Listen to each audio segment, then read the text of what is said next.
കേന്ദ്ര ആണവോർജ മന്ത്രാലയത്തിന് കീഴിൽ പ്രവർത്തിക്കുന്ന ബാബ ആറ്റോമിക് റിസർച്ച് സെന്ററിലെ ഒരു JRF ഓപ്പർച്യൂണിറ്റി നിങ്ങൾക്ക് ലക്ഷ്യമാണ് എങ്കിൽ ഇതാണ് അതിന്റെ ഏറ്റവും മികച്ച അവസരം. അപ്പോൾ ഏതാണ്ട് 105 JRF ഓപ്പർച്യൂണിറ്റി അവരെ ഇൻവൈറ്റ് ചെയ്തിട്ടുണ്ട്. ഇത് ആർക്കൊക്കെ അപ്ലൈ ചെയ്യാമെന്ന് ചോദിച്ചാൽ ഫിസിക്സ്, കെമിസ്ട്രി, ലൈഫ് സയൻസ് വിഷയങ്ങളിൽ ഏതെങ്കിലും ഉള്ള ഒരു MSc അല്ലെങ്കിൽ ഏതെങ്കിലും ഒരു ഇന്റഗ്രേറ്റഡ് MSc, അതുമല്ല എങ്കിൽ 4 വർഷം BSc ഇത് കംപ്ലീറ്റ് ചെയ്ത സ്റ്റുഡൻസിനായിരിക്കും അപ്ലൈ ചെയ്യാൻ പറ്റുക. അതുപോലെ തന്നെ ഹോമി ബാബ നാഷണൽ ഇൻസ്റ്റിറ്റ്യൂട്ടിൽ PhDക്ക് രജിസ്റ്റർ ചെയ്യണം നിങ്ങൾ, എങ്കിൽ മാത്രമായിരിക്കും ഈ JRF ഓപ്ഷൻ നിങ്ങൾക്ക് ലഭിക്കുക. ഇതിന് പ്രതിമാസ സ്റ്റൈഫൻഡായി 37,000 രൂപ ലഭിക്കും. അതുപോലെ തന്നെ ആനുവൽ കണ്ടിജൻസി ഫണ്ടായിട്ട് 60,000 രൂപയും ആനുകൂല്യങ്ങളും ലഭിക്കാനുള്ള ഒരു അവസരവും ഇതിനകത്ത് ഉണ്ട്. ഇതിന്റെ സെലക്ഷനെ കുറിച്ച് പറയുമ്പോൾ ഒരു ഇന്റർവ്യൂവിനെ ബേസ് ചെയ്തായിരിക്കും സെലക്ഷൻ. അതുപോലെ തന്നെ കുറെ സ്പെസിഫിക്കേഷൻസ് അവർ പറയുന്നുണ്ട്.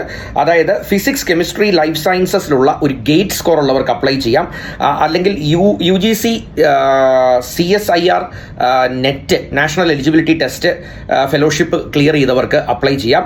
അല്ലെങ്കിൽ JEST സ്കോർ ഉള്ളവർക്ക് അപ്ലൈ ചെയ്യാം. ICMR JRF ഉള്ളവർക്ക് അപ്ലൈ ചെയ്യാം.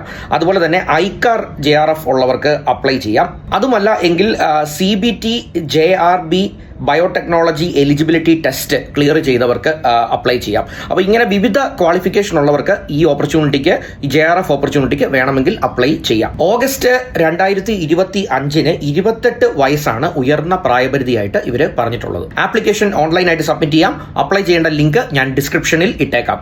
Last date of application May 19, 2025. അപ്പോൾ 2025 മെയ് 19 ഈ JRF ഓപ്പർച്യൂണിറ്റിക്ക് വേണ്ടി ഒന്ന് അപ്ലൈ ചെയ്യാനായിട്ട് ശ്രമിക്കുക. Wish you all the best.